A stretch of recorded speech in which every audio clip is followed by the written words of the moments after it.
அது என்ன மீன்?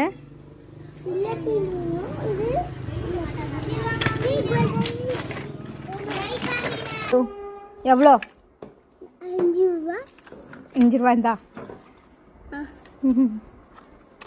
தேங்க்யூ.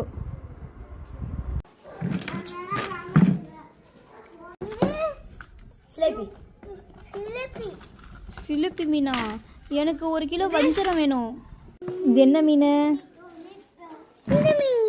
அது என்ன மீன்?